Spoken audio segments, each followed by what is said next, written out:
Hello everyone, কেমন আছো তোমরা সবাই? আশা করছি সকলে ভালো আছো, সুস্থ আছো। সবাইকে স্বপ্নছায়ার নতুন একটি স্টাডি ব্লগে স্বাগত। আজ আমি সকালে 5:30 নাগাদ ঘুম থেকে উঠে পড়ি এবং উঠে এক্সারসাইজ করে বাড়ির যা কাজ থাকে রান্না বান্না সমস্ত কিছু করে সকালে ব্রেকফাস্ট হিসেবে আমি আজকে খেয়েছিলাম ছোলা, গাজর এইসব মিক্স করে চানা টাইপের।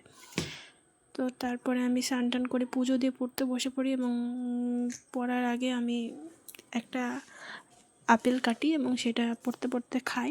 এখানে আমি পড়ার জন্য টেবিলটাকে গুছিয়ে নিচ্ছিলাম। তখন আমি পড়তে বসি ওই 11:30 নাগাদ। পড়তে বসে পড়ি, মানে আমার টাইমারটাকে অন করে দিয়ে আমি পড়ি এবং আপেল খাই। পড়তে তো হবেই। বিয়ের পরে পড়াশোনা সত্যিই চাপের, মানসিকভাবে বা শারীরিকভাবে সে মানে অতটা হয় না, তবু হয়। তো আমি চেষ্টা করি দিনে 1 ঘন্টা 2 ঘন্টা যেমন হোক পড়ার, কিন্তু এতদিন ভিডিও আপলোড করা হয়নি কারণ সময় হয় না, আর আমি বাড়িও ছিলাম না, ঘুরতে গেছিলাম।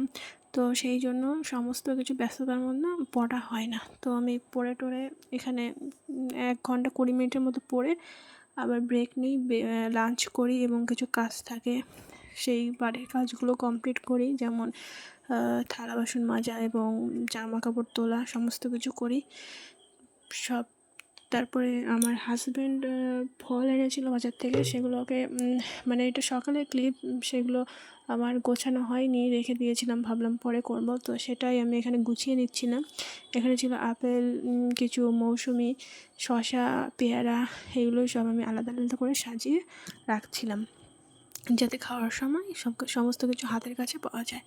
তো আমি সেগুলো করে আবার পড়তে বসে পড়ি। এখানে আমার টাইমার অন করে এখানে আমি পড়ছিলাম। তোমরা তো জানোই আমি গ্রুপ সির জন্য প্রিপারেশান নিচ্ছি, তো সেটার জন্যই আমি আজকে ভারতের অর্থনীতিটা পড়ছিলাম। তো ভারতের অর্থনীতিতে পশ্চিমবঙ্গের অর্থনীতি, ভারতের অর্থনীতি, পশ্চিমবঙ্গ সরকার কী কী আইন বা কী কী ব্যবস্থা চালু করেছে সেই সমস্ত কিছু পড়ছিলাম এবং সেগুলোর উদ্দেশ্য কী এগুলো পড়ে নিচ্ছিলাম। পড়ার পর আমি আবার একটু সময় পড়ি, তারপর আর পড়তে ভালো লাগে না, মোটামুটি 3 ঘন্টার মতো পড়ি আমি আজকে, মানে দুপুর ওই 11:30 থেকে বিকাল পর্যন্ত। তারপর আমার নেল পলিশ নেওয়ার ইচ্ছা হচ্ছিলো অনেক দিন পরে, তো আমার পুরোনো নেল পলিশটাকে তুলে আমি আবার নতুন করে নেল পলিশ পরি। তোমরা কমেন্টে বলো আমাকে কেমন লাগছে, মানে আমার নখগুলোকে কেমন লাগছে। তো আজকের মতো এই পর্যন্ত। সবাই ভালো থেকো, সুস্থ থেকো, দেখা হবে আবার নতুন একটি ভিডিওতে। আর সবাই চ্যানেলটাকে প্লিজ সাবস্ক্রাইব করো, আর ভালো লাগলে একটা লাইক করো। Thank you all.